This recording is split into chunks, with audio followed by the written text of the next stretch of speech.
Hi, I'm John Stockton. And I'm Ken Rutgers.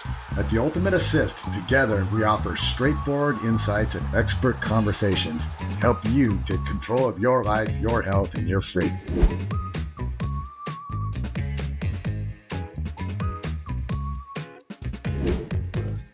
Today we are honored to welcome Leslie Manookian, a trailblazing advocate for health freedom and the president and founder of the Health Freedom Defense Fund.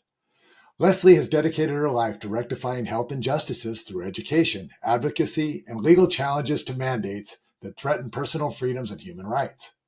Under her leadership, the Health Freedom Defense Fund has achieved significant legal victories, including halting the federal travel mask mandate in 2022 and blocking the Los Angeles Unified School District's COVID vaccine mandate for employees. Before embarking on her mission to champion these causes, Leslie built a stellar career in finance, working with prestigious firms like Goldman Sachs and serving as director of Alliance Capital in London. Her transition from Wall Street executive to health freedom advocate was driven by a deep desire to pursue a more meaningful path. Leslie's journey in health advocacy began when she discovered the vaccine debate while living in London. This passion led her to conceive and produce the award-winning documentary, The Greater Good, which has been instrumental in raising awareness about medical freedom and informed consent. Beyond her work in health advocacy, Leslie is a qualified homeopath, a vocal proponent of nutrient-dense traditional foods, and an advocate for sustainable farming. She serves on the board of the Weston A. Price Foundation, sharing her expertise in food and nutrition, and works tirelessly to protect medical rights and privacy across the nation. Often presenting before the Idaho State Legislature, she has played a leading role in shaping and preserving health freedoms. With a BA from Middlebury College, an MBA from the University of Chicago, and qualifications in homeopathy, Leslie seamlessly bridges the worlds of business, health, and activism. Her passion, expertise, and courage make her a compelling voice in the fight for health and personal freedom.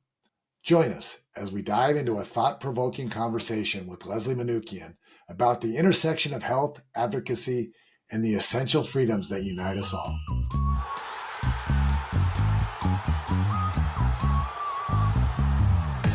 Hi, and welcome back to the Ultimate Assist. I'm John Stockton, along with my co-host, Mr. Ken Rutgers. And the person we have today might as well be a co-host as well. She's been here so many times with us, but brilliant lady, Leslie Manookian, welcome. Thanks again for coming. Hey, you guys, it's so wonderful to be with you. I love you both and so appreciate what you do. I love the new name too. Well, thanks. Ken was really pushing this one. I looked for something like The Blind Side or something a little bit tougher and more rugged, but this is what he settled on. So he's the boss. Well, it's very cool. I like it very much. Thank you. Well, it's kind of appropriate as I look at it is that we're trying to give an assist to people to speak. And of all the people in the world that I've come across in the past 4 years that I want to speak and hear, it would be you. So I'm excited for today. Thank you. Oh my gosh, John, that is so sweet. Thank you so very much. I really very much appreciate that. So grateful. You know, I just do what I can. That's all I do. Just try and stand up and try not to be afraid, because that's the most important thing, right? You know, I try and tell people all the time that the cost of not speaking out right now is so much greater than the cost of speaking out that we have to do it. I mean, it's just. Well, really well said. So quick background on you. What's the name of your legal team again? I just Health Freedom Defense Fund is the nonprofit. Yeah. Healthfreedomdefense.org. Yeah, that's good. Great website. Lots of good information. And for those of us who have forgotten about some of the things you've done is you've got the mask mandate eliminated from airplane travel. And then you also went into Los Angeles School District and eliminated the mandates there for COVID. So, I mean, that's just a couple of things just to get us started. You're also a homeopath and kind of an expert on nutrition, an expert on this, that, and the other thing. Why would a person like you want to go back to school? I heard you've gone back to school and you're increasing your education. Why on earth would you want to do that? Because I finished my original homeopathic training in 2004. That's when I graduated. And I think that's right. Yes. And I've done a lot of things in those intervening years. You know, I made the movie The Greater Good. I started Health Freedom Defense Fund. I was a mother. My son is now 22. He's about to graduate from college in the spring. And, I've just been doing a lot of other things and I didn't focus that much on my homeopathic practice. And one of the things that has become so crystal clear for me in the last 5 years is the imperative of being self-sufficient when it comes to our health. And there is nothing better to be self-sufficient on your health. There's nothing more liberating than homeopathy, because you can buy 100 bottles of remedies and literally deal with most anything that crops into your life. And so because I'd taken my off the ball for the last 20 years and been so occupied with all these other things, I wanted to kind of, sharpen up my skills. But also there's a new type of homeopathy that's out there. It's called practical homeopathy. And it was developed by the Banerjees in India over 5 generations of these families. They treat 1,000 people a day at their clinic. Okay. These people, and over 150 years, it's 5 generations, they have developed protocols for dealing with almost everything. Now, protocols don't address every single condition, or every person with a condition, but they address about 80% of people with a condition. And so what this means is it simplifies and makes much easier the practice of homeopathy, so that for most people, you can say, try this. And if that doesn't work, try this. And then if need be, then we have to dig deeper. And so it's a huge simplification, and I think a way to really broaden the application and the accessibility of homeopathy to more people on the planet. So I just wanted to get back into it and learn all these protocols and start sharing them with my family and community, because I think that this is the answer to the medical paradigm that literally, truly handcuffs all of us. I don't know how else to say it. We are enslaved to that system, and people don't realize it, but we are. Well, I've had numerous experiences in homeopathy that have been magic, absolutely magic. Warts removed in a matter of days. I saw mono cured medically, where you go back to the same medical physician because they got to clear you to play in the football championship or something because your spleen's swollen. And so you got to go back to the same guy, and they look at you and they go, what happened? No, don't worry about it. He's just better. Go get him, Jimmy. So it's an amazing tool, and I'm hoping to tap into your knowledge in the years to come, because it's literally like magic. Do you disagree? Oh, I mean, John, let me just tell a story, if I may. So Yeah. my first experience with homeopathy was back in, like, what year was it? Probably 1990. I think it was January of 1998. I'd gone heli skiing with a couple of friends. And one of these guys on the trip hit me, and he left a bruise like this big, bigger than a giant grapefruit, like a pomelo. Do you know how big those things are? They're huge, on my thigh and bum. And it was the color of an eggplant. It was so purple, and it would not go away for more than a month. So after a month of this, I'm like, this is so weird. I cannot believe it will not fade. It won't heal. It's not even budging. And I was living in London, England at the time. And over there, homeopathy was very, very common. Every kind of corner drugstore had homeopathy for sale. And so when I would get out of the underground on my way home from work, I would walk by something called a Boots the Chemist, which is one of these, it's like a corner drugstore. And I just walked in there and I thought, I'm just going to see if there's anything to this arnica stuff. So I bought a tube of arnica cream and I took it home with me. And that night I smeared it on about a quarter of the giant bruise, right? So I smeared like a quarter of it with the arnica cream. And this is homeopathic cream. I put it on there right at 10 o'clock, lights out, went to sleep, woke up at 6 or 6:30 in the morning, pull up my jammy bottoms. And I cannot believe it, but the area where I'd smeared the cream was 100% normal. It was the total coat, like my normal white skin, in 8 hours. And the rest of it was still purple as an eggplant. That's an amazing story. That's weird. I did one, Leslie, where it was amazing weird. It is amazing weird. And again, it's over and over again. And so when people say it's not scientific, I say, well, if you can reproduce it over and over again, it is in fact scientific. And you know what, John? This is one of the biggest myths about homeopathy.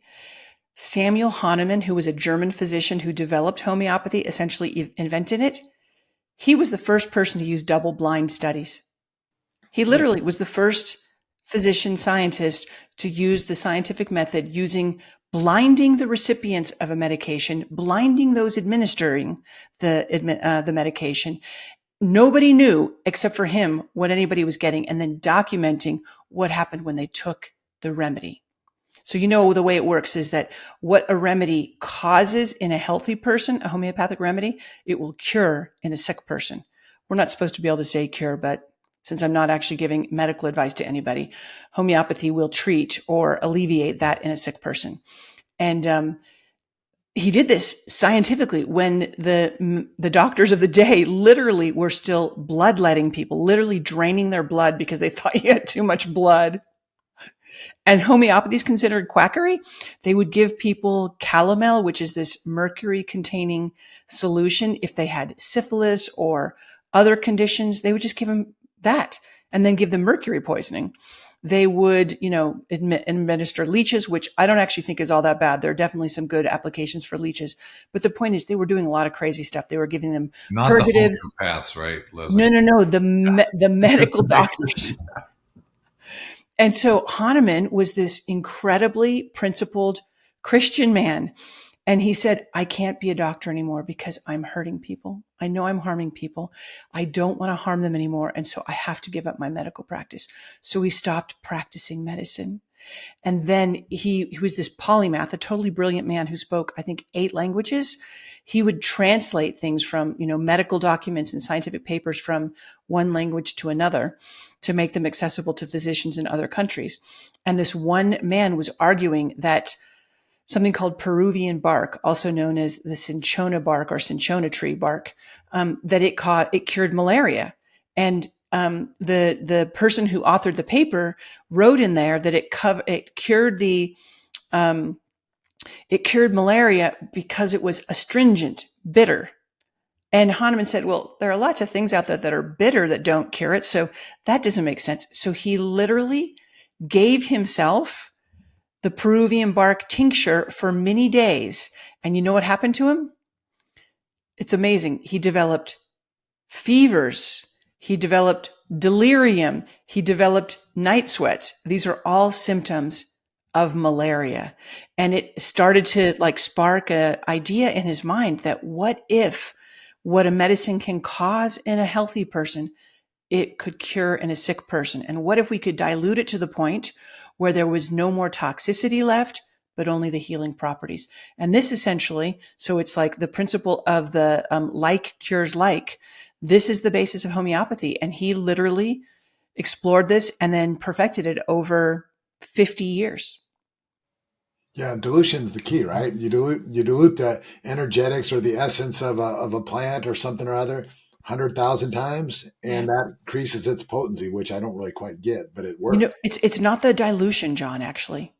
It's more than that. It's the succussion. And succussion means to shake and hit at the same time.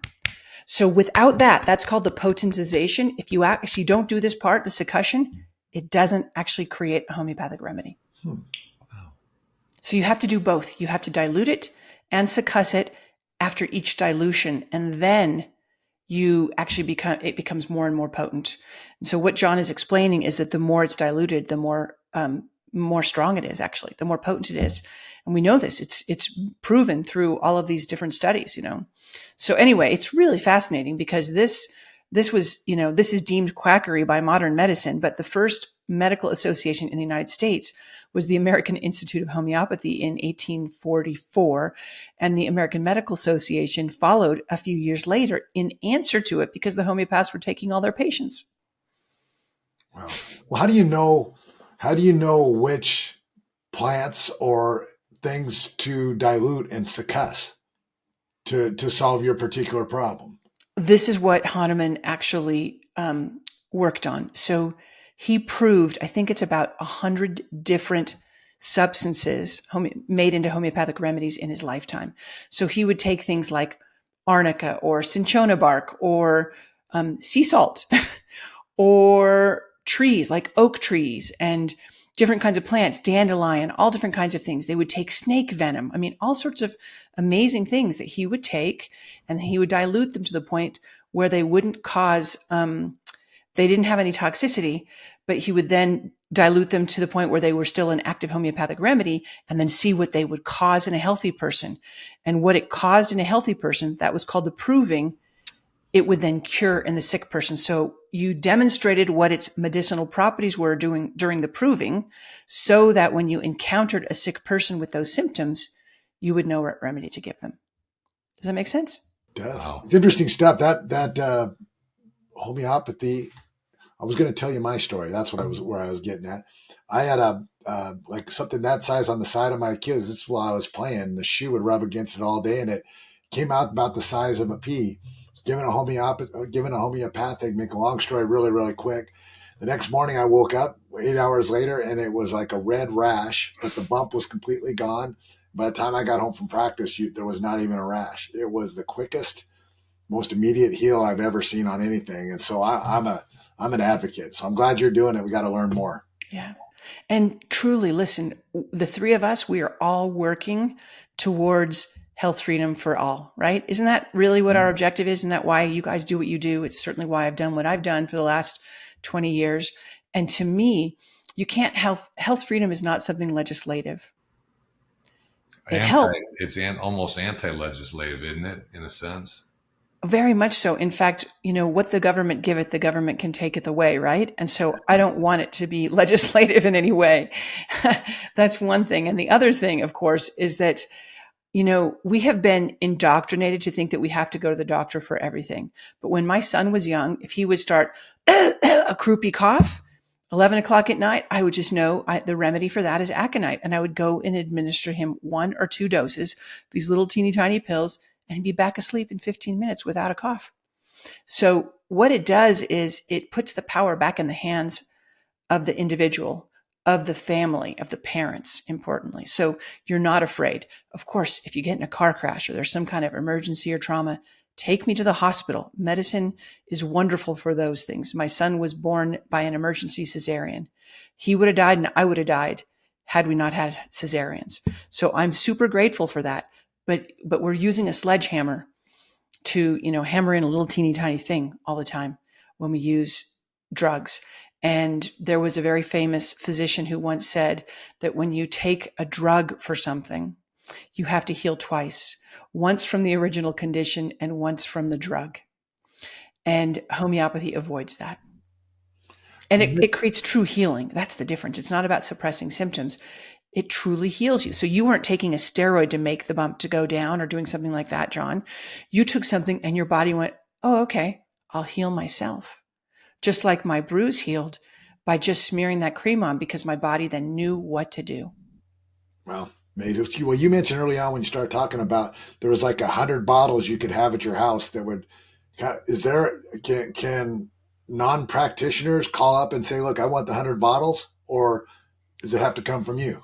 No, absolutely. In fact, you know what? I have a personal website. It's lesliemanookian.com. I'm going to write it down right now. I'm going to start putting them on my website so that people can buy them.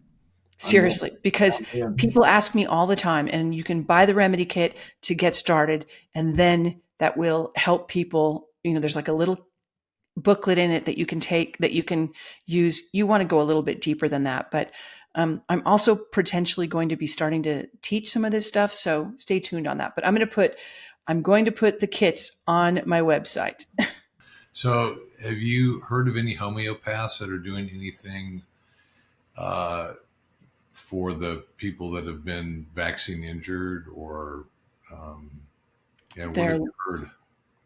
There are many homeopaths who do this kind of work.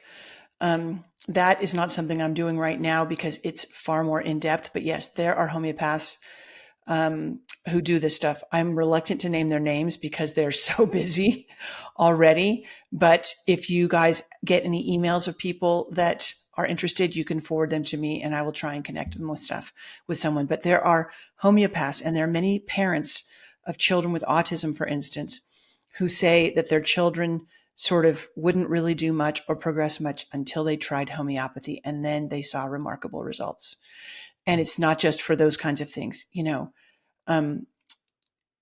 Vaccines are connected to all sorts of things like allergies and asthma, rheumatoid arthritis, so all kinds of autoimmune conditions, inflammatory conditions, seizures and things, learning disabilities, speech delays. Homeopathy can help with all of these things. All of these things. You can heal the gut problems.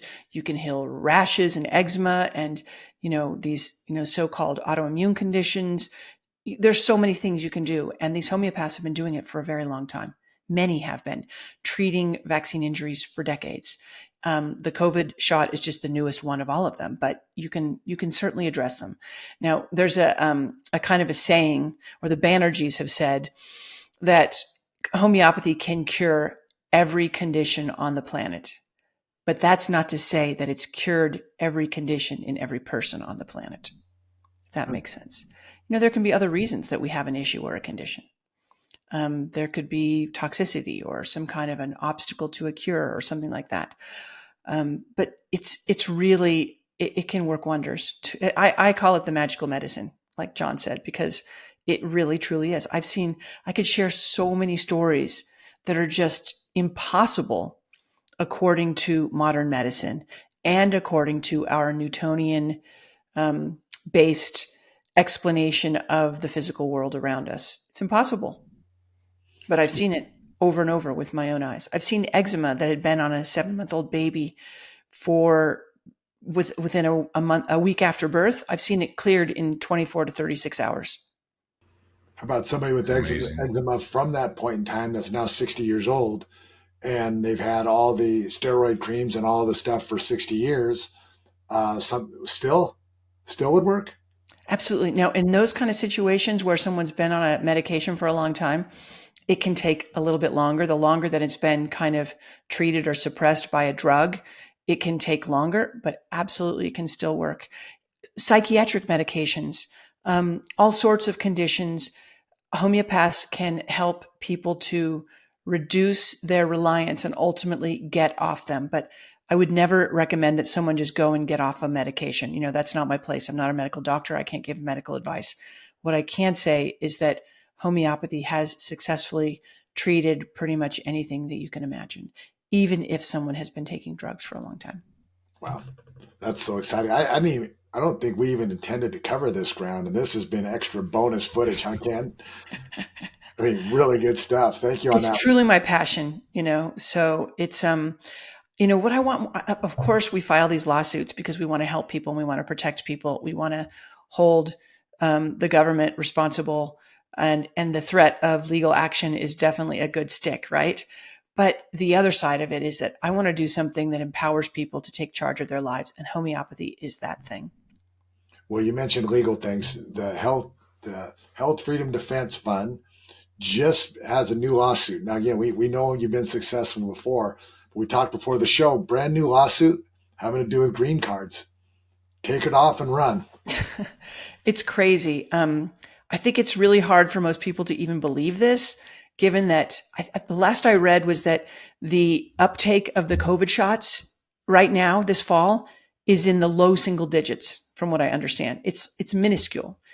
And we know that the shots don't stop transmission or infection. If they have any impact, it wanes after a couple of months, meaning that if you haven't had a shot in 2 to 4 months, it's not doing anything. You are not in any way vaccinated, right? And yet, American citizens married to non-Americans who want to bring their spouses home or stay in this country, and that spouse wants to get a green card, they are being denied. So green card applicants are being denied solely on the basis of lack of COVID vaccination. How is that for insane? 60 million tourists come to the United States every year. We don't have any questions about whether or not they're vaccinated. There's no check or, and no rules about that. And of course, we also know that we've had an open border and that millions of people have come into the country illegally and their vaccination status is not being checked. But these people who are here legally or want to come home legally cannot get a green card unless they submit to that shot, even though everybody knows it does nothing. And literally CDC acknowledged in end of July of 2021, CMS, the Centers for Medicare and Medicaid Services, acknowledged in, I believe it was September of 2021, that the shots don't stop transmission or infection. Why are they doing this? Well, they're doing it because they think that nobody's going to challenge them. Yeah, because they're supporting their buddies at the, vaccine makers. And I think it's just, government just wants more power. That's just what government does. And so until someone challenges it, they're going to keep doing it. Well, this is quite humorous. You guys will not believe this, but there's a federal rule that says that CDC may add vaccinations to the schedule of required shots for green card applicants for vaccine preventable diseases. COVID is not vaccine preventable. Well, you could argue that none of them are. We're going to go there, John. But do you see? So we are working on the COVID shot first in tandem with our LAUSD cases, the school, against the Los Angeles Unified School District. Those are arguing that the shots don't stop transmission or infection and are nothing more than a therapeutic and therefore a private medical matter. This is attacking it again from the side. So that, we'll take down this very unpopular and clearly exposed for the lie that it is COVID shot. And then we can go after the others after we get some legal rulings, essentially, affirming our arguments, which are that this is illegal for CDC to do this. Well, if it's illegal for them to do that, what about tetanus? What about lots of other shots? I won't go into all of them, but there are many shots. In fact, mumps is not vaccine preventable. Some people argue measles, pertussis, whooping cough. Lots of these things, if not all of them, are not truly vaccine preventable despite what we've been told. So this is, we're not trying to take them on head on. We're trying to take them on from the side. But we filed that lawsuit a few weeks ago, and we have just some heartbreaking stories. There's a family that's here. They moved here from Germany. 2 of their children were born here. They've been here for 16 years. One of their children was born 4 weeks before they moved here. That child is not an American citizen. The other 2 are. The mother is not allowed to stay here for some reason at this point. The father is. So what are these families to do? The kids are like 16 and 18, ready to graduate high school, go to college. And if they follow what the U.S. government's telling them, their family needs to be broken up. It's insane. They've literally been denied a green card application on the sole basis of no COVID vaccination for the mother and the one boy. Yeah, along the lines of insane, and maybe you can speak to this, I just don't get it. So the Biden administration extended the COVID shots as emergency use authorization until 2029. It's like, what in the way? I don't see do you see an emergency out there? I mean, what's going on? So obviously something, what's that all about? That's it. It's just about money, right? Well, it's about money and just protecting them from any kind of liability in addition to the money. It's insane because the Biden administration actually rescinded the emergency declaration in May 11th of 2023 in order to argue that lots of lawsuits that were working their way through the courts were moot. So they did this very cynical move to try and do that. And now, but there's different designations or different declarations. There can be a declaration that there's a national emergency by the president, but there can also be a declaration under the HHS. And so that's what's happened. And they have extended the liability protection under the PrEP Act for these companies that are making quote unquote medical countermeasures, which are the COVID shots. But I mean, this has to be challenged as well. There's so many things that need to be challenged. It's very difficult, but we're making headway. We are making headway. So yeah, that's what they're doing. It's just a ridiculously cynical move. And the thing is, I would think, I'm not 100% on this, but I would think that if Bobby is confirmed as HHS director, he'll just rescind that. So it's like stupidity. Why do it? Yeah, I was just going to ask you about that. Bobby Kennedy Jr. as the remedy for the HHS. What's your hopes in that area? Oh goodness. I worry when you see all the reports about him meeting with Trump and Pfizer and I forget who else. Who else did he meet with behind the scenes? It was Pfizer and was it Merck or someone else? Eli Lilly? Moderna? What's that, John? The one with Lilly in it. What's it? Okay. So it was Merck. It was Pfizer and Eli Lilly. Okay. The executives all met at Mar-a-Lago and, they had very productive conversations, supposedly. That's very frightening to me. Very frightening to me, because these people are serial felons. And that's not an exaggeration. That's not hyperbole. These companies have gotten away with murder for decades because it's just the cost of doing business for them. They know they make billions and billions and billions. So paying a couple $100 million fine, or even paying $1 billion fine now and then, is not a big deal to them. It's not, it's nothing. It's not even a slap on the wrist. It's just a cost of doing business. It's a line item on their profit and loss statement. And so I think the only way that things will change is if that liability shield is removed for the COVID shots and for all vaccinations. Well, then the FDA just accepts that fine money, and that's funding for their program. So, I mean, it scratches each other's backs pretty easily. So it sure does, John. It sure does. Well, the green card one hits home a little bit with me. I have, in the basketball world, these athletes come and go quite often, playing all over the place. And similarly, I know a family that their whole family's been here, their children were born here, and yet they have to, follow the bureaucracy. And they went home for Christmas once to visit the parents, came back. They all had to be vaccinated with the COVID shots to get back in, and they're just absolutely without protection. Yeah. They're out there all by themselves. They don't come walking into the country when they're going through that line to get their cards or whatever with a lawyer, with your Health Freedom Defense Fund. You're not there. So you're out there on your own. You're going, God, we can't come back in. What do you mean we can't come back in? I have a life here. Yeah. And then in our case, a number of the times the children have been seriously damaged by the shots. So it adds insult to injury. But what an awful thing. Well, I'm glad you're on it. Yeah. And I think that's a hope for us. Yeah, we want to do a couple things. Of course, first of all, we want to bring these families back together. There's a family that we're in contact with.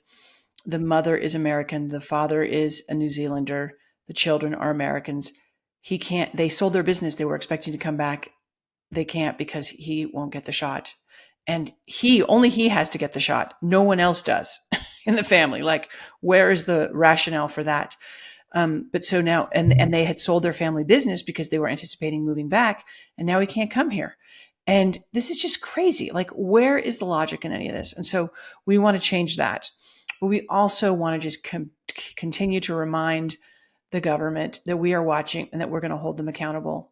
And longer term, we want to overturn all these laws.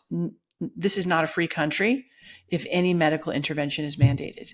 And that's my objective at Health Freedom Defense Fund, is to basically establish that as a societal norm and to codify that in law. And so these lawsuits are all very strategically designed to move the ball down the field, not to score a touchdown, but to move the ball down the field. We want to make sure that we are chipping away until the time that we can't score a touchdown, because we can't just do it all at once. You've got to, they say that politics, culture, politics is downstream from culture. Well, so are the courts. And so we need to kind of keep moving that and moving the Overton window so that people understand that, actually you don't have to do exactly what you're told. Just because someone tells you have to be injected doesn't mean you have to do it. And the schools shouldn't be doing it, and no businesses should be doing it. Nobody should do it. No employers, no universities, nobody. This is wrong, because no one else has to live with our choices. So how in the world should someone else be responsible for our choices? It's insane. Well, speaking of work for mandate, kind of a pay to work type of a scenario. I know I don't know if your defense fund is picking this up. I know people that are fighting in lawsuits right now against their employer. How are those cases going in general? Have you kept up in that area? Well, we have a huge case against LAUSD. So we have twice made them rescind their mandate for employees to get the COVID shot. But one of those cases is still working its way through the courts. And I've told you guys about this one before. This is huge because this is the case in which we argued that the Supreme Court case from 1905 doesn't apply to COVID shots. That case is known as Jacobson. And that case is the one that the Supreme Court said that in extremely rare circumstances, in an extreme emergency, then a state actor had the power and authority to mandate a vaccination or fine people who didn't want the shot. Okay? That has been construed for 119 years to mean that states anywhere, state entities anywhere can mandate any vaccine they choose. And that's just wrong. But the problem is that there's never been a political or societal will to overturn them until more recently, even though there's been a bunch of case law that's gone to the Supreme Court in the last 50, 60 years, which has concluded in the Supreme Court saying, yes, you have a liberty interest in refusing unwanted medical interventions. And then they took it even further and they said, you also have a liberty interest in refusing medical interventions, even if they might save your life. Now, there are a bunch of cases that have explored various facets of this issue. And those cases are all at odds with Jacobson. And so what we're doing in our case against LAUSD is really arguing or asking the courts to update Jacobson to basically clarify what it does and doesn't apply to. So what happened in that case was we sued the school district. We lost in the district court. We appealed to the Ninth Circuit Court of Appeals and we won.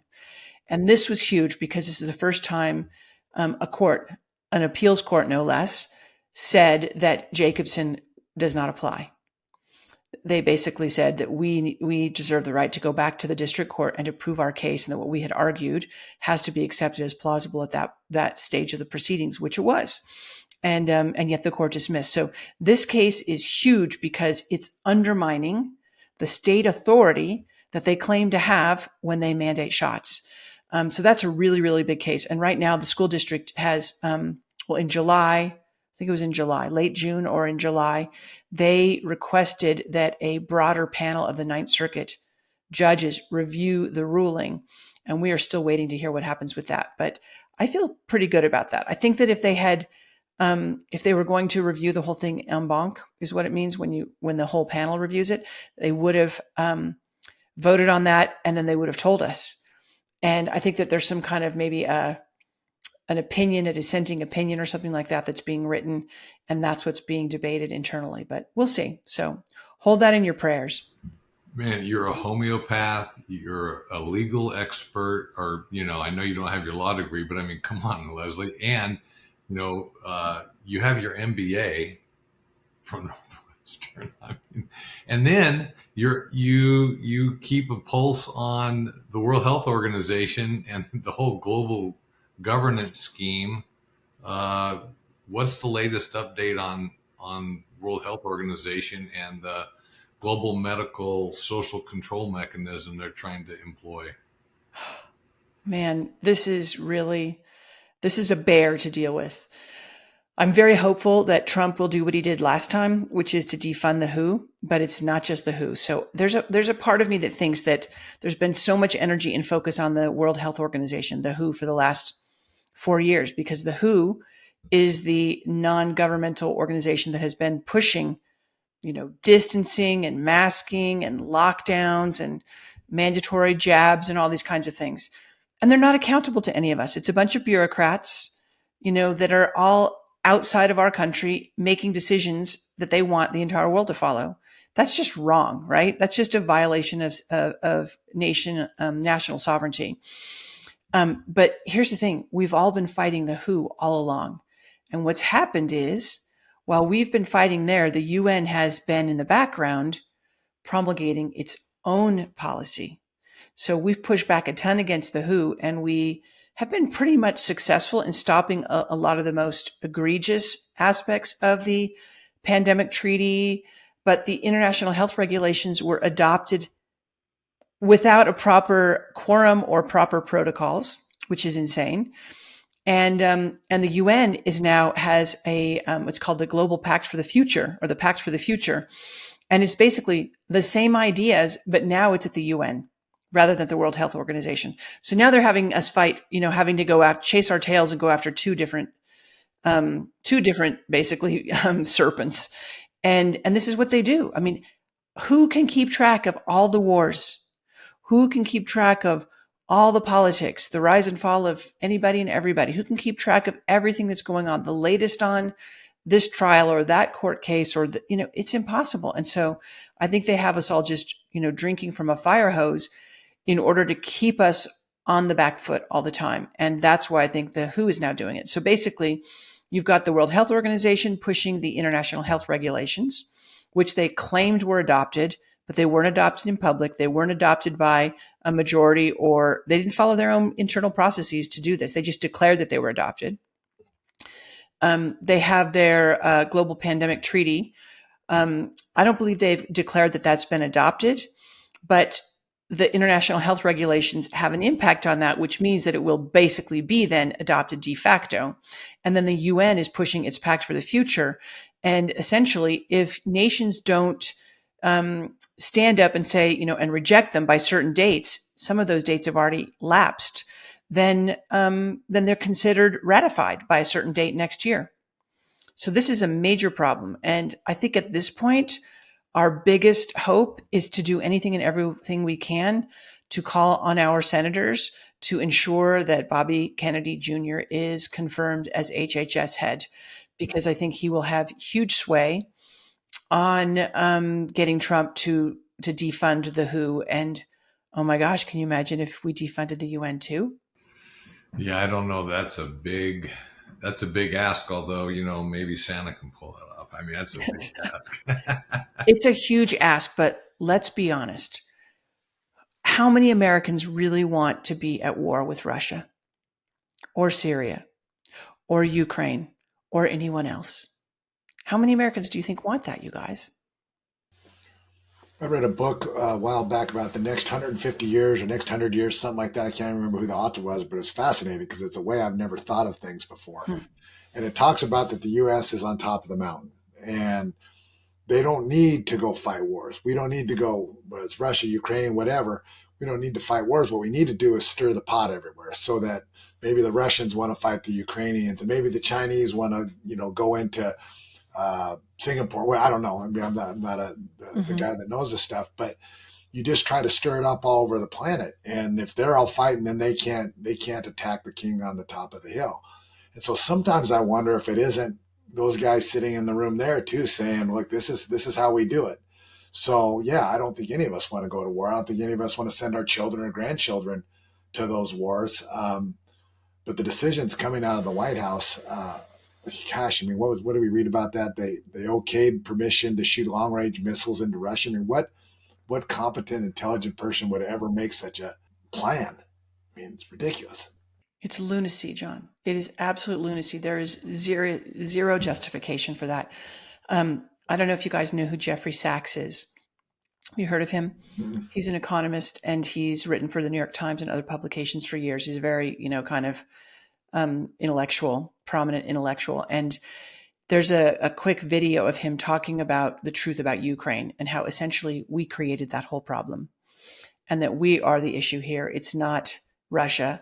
We've created it. And it's everything that Martin Armstrong, I've talked about him before, that I followed for over 10 years. It's everything he's been saying. Basically, we allowed NATO to encroach on Russia. In fact, we did it deliberately, I believe. And that has created all of this tension. And then, of course, there's all these issues with there being biolabs in the Ukraine and other things. And then there's another elephant in the room, you guys, which is that the Western governments are so in debt. I don't think there's any hope that they will ever get out of that debt. And they essentially need some external excuse to default on that debt, to reset it. And because if they default with absent any kind of an external threat or a crisis, then they will be blamed. So I think they are creating their crises, creating excuses to default on that debt. We're over $36 trillion now. That's just insane. It's insane. We crossed $1 trillion back in the 1980s, wasn't it? For the first time. And it's at 36 trillion now. I mean, we haven't even paid, we can't even, we're still paying the interest on the debt for the Second World War. And so to me, there's another thing going on here, which is, yes, it keeps our enemies busy, right? It's like what we were saying about how they keep throwing all these different problems at us. So we're chasing over here and then we're over there. And so I think they do that with all of, with the world, with other nations. But I think there's another big issue, which is the indebtedness of the West and the necessity of discharging that debt under the cover of some kind of a crisis. And so I think that's a major factor in what we're facing. Is it? I mean, you mentioned the letting NATO close to Russia, et cetera, kind of provoking all that scenario in Ukraine and probably elsewhere. Uh, Is it? I mean, I look at the United States of America as we're the freedom loving people of the world. We're always on the side of right. We're always on the side of truth. More and more, we're getting lessons like this where are we the bad guy? And that'd be hard to stomach. And I think that'd be a hard realization and something that maybe has to come from the top, maybe an admission of that or something. But I mean, I've even heard that possibly it was us that demolished the Nord Stream, the gas pipeline. If that's the case, what really are we standing for here? And are you seeing it this way? What if we're the bad guy? Well, I think unfortunately we are the bad guy all too often. All too often. I know that's not a popular thing to say. It's very sad. I wish it weren't the case. But I mean, look at just how the government treats our own people. Who in our world, who in this nation has been clamoring to eat cricket powder? What about GMO salmon or alfalfa? We're not begging for these things. It's none of the people. This is all being pushed on us. And we push back. We try. I mean, millions, like a couple of million people submitted protest emails to the federal government when they were talking about GMOs decades ago. And it just fell on deaf ears. So that's not a government that's behaving in a manner that's of goodwill towards its people. And I don't think that's the case across the world. Like, have you guys heard about this whole USS Liberty thing that's come to the fore recently? Oh gosh, this is like seriously heavy stuff. Oh yeah, was that the from?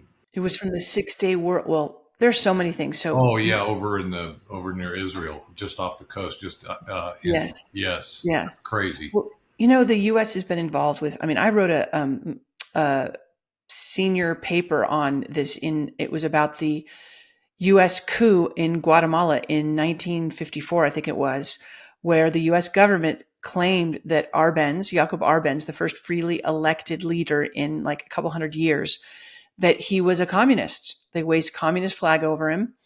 And then the CIA went in and overthrew him. And it unleashed decades of unease and, or rather of unrest in Guatemala. It's been a horrible place to live because of this.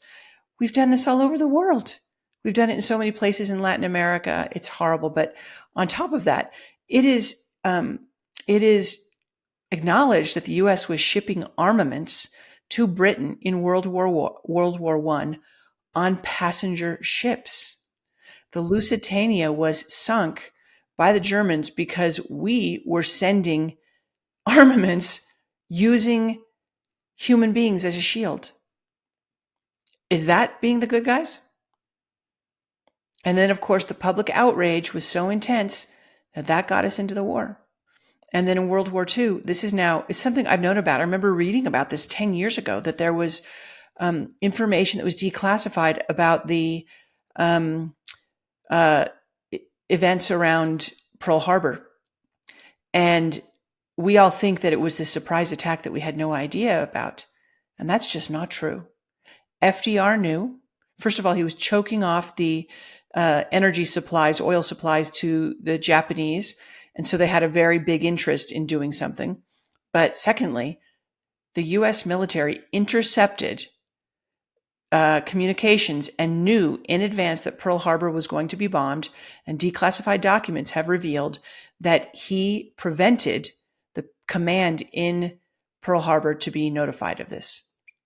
I mean, that's what happened essentially, in order to spark outrage amongst the public so that the public would accept going into World War II, because after World War I, nobody in America wanted to go back into war again, right?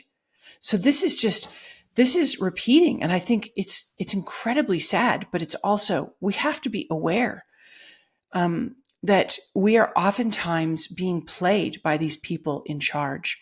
And what happened in 1967 was the same kind of a thing, where this has come to the fore recently. I had not heard about this before a couple of weeks ago, but basically there was a naval ship called the USS Liberty, and it was sent into the Mediterranean off the coast of Israel. And this was during the 6-Day War between Israel and Egypt when Israel captured Gaza and more, the Sinai Peninsula. And what happened was they were flying a huge American flag. The Israelis, the IDF, acknowledged that they were an American vessel. The Americans felt safe because they believed that they knew that the IDF, Israel Defense Forces, had acknowledged that they were Americans. These are friends. They are allies. Everything is peachy. So they were like totally relaxed. And all of a sudden, the IDF painted black, planes started bombing them. They started bombing them with black. They were painted black, so you couldn't see what nation they were flying from. And then they figured it out that it was Israel. But what was interesting was that Lyndon Baines Johnson, the president, called off the rescue attempts. They were going to send, other ships were going to send military, airborne support to the vessel, and he called them off. And so did Robert McNamara, who was Secretary of Defense. I mean, this is outrageous. And then they were flying so close, and literally hundreds of these people were killed. These men, these U.S. servicemen were killed. There were over 5,000 like major bullet holes and things. The antennas were all taken out. And then the boats with IDF, with Israel, the Star of David on the side, came up to them and torpedoed the ship. LBJ knew. He called off any support. He said he wouldn't embarrass his allies. And it was clearly an attempt. It was kind of like Operation Northwoods. Have you guys heard about that? So it was an attempt to blame it on another country in order to draw the U.S. into a bigger conflict. So it seemed like they were trying to pose as maybe Egypt or another Arab nation in order to get the U.S. involved. And they didn't expect that ship to survive. They thought it would sink and all those people would go down with it. And those men are now speaking out. And this is echoes of what happened. It's really interesting because JFK was assassinated in November of 1963. During JFK's term in office, Operation Warp Speed, I think it was Alan Dulles was the CIA director at the time.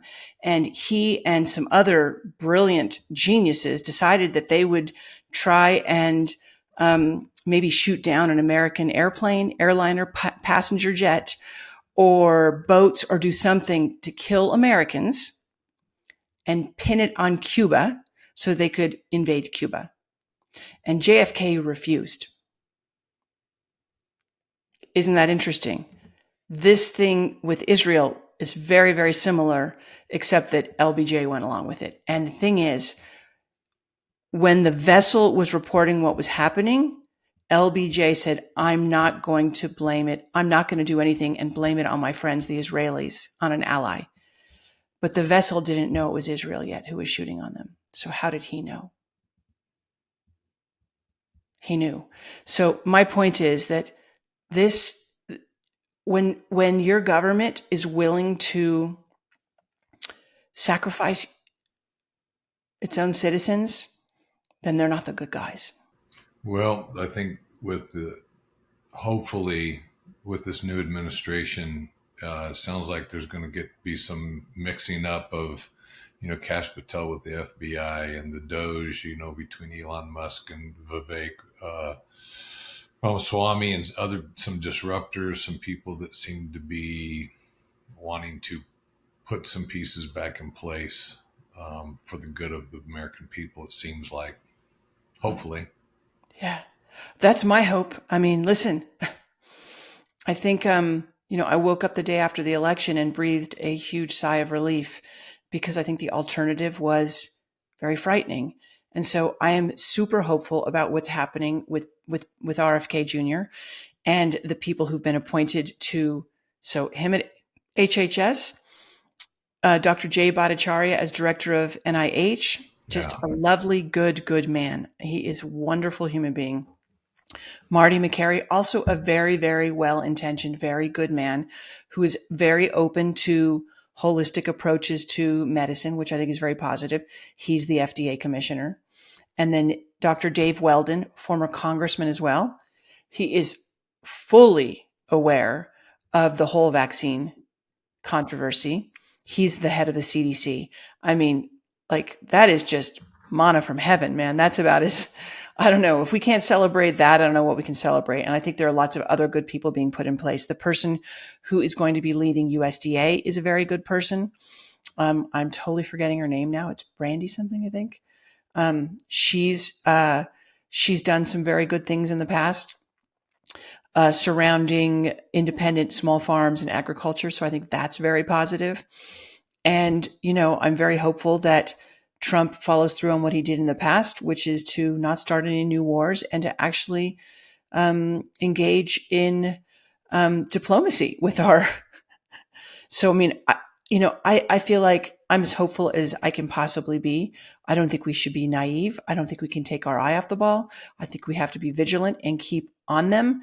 But I think it's very, very promising. And I think at least, and then of course, Kash Patel and Tulsi Gabbard as the director of national intelligence. These are not warmongers. These are people who have a conscience and who I think want to protect American service persons and who don't want to be involved in senseless wars. And so, I'm very positive, very optimistic about that. But that's a lot of good people in a lot of really important positions.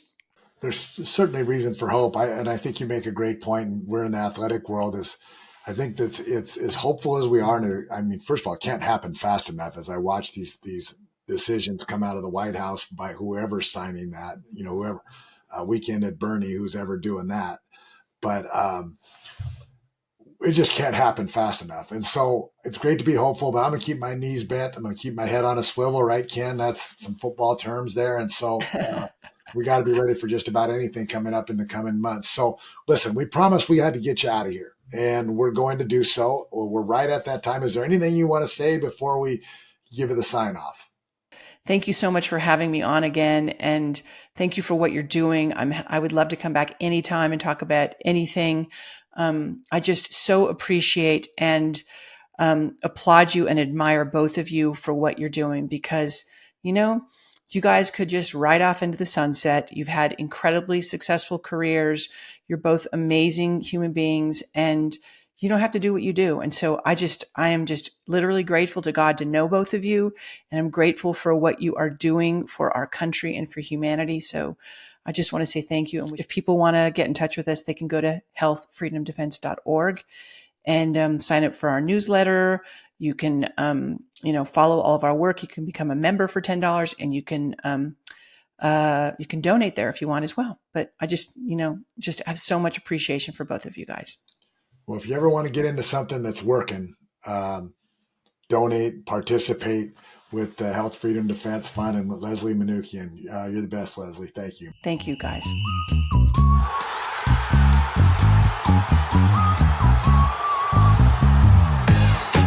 Hey, so join our team at the Ultimate Assist and subscribe. And man, you can get access to us on Rumble, YouTube, Instagram, TikTok, X. Make sure you subscribe so you can get that information and you get alerts and you know what we're talking about, when we're talking about them, and you get the latest insights that I think will help you with your freedom and navigating this crazy world and this society. When you sign up, we'll give you news and information and some exclusive access to some of the conversations and dialogues that aren't typically broadcast, but kind of a special inside look and perspectives that John and I have in our dialogue. So join the Ultimate Assist, join the team, the community. You can find us online at theultimateassist.com, and I look forward to being part of the team with you.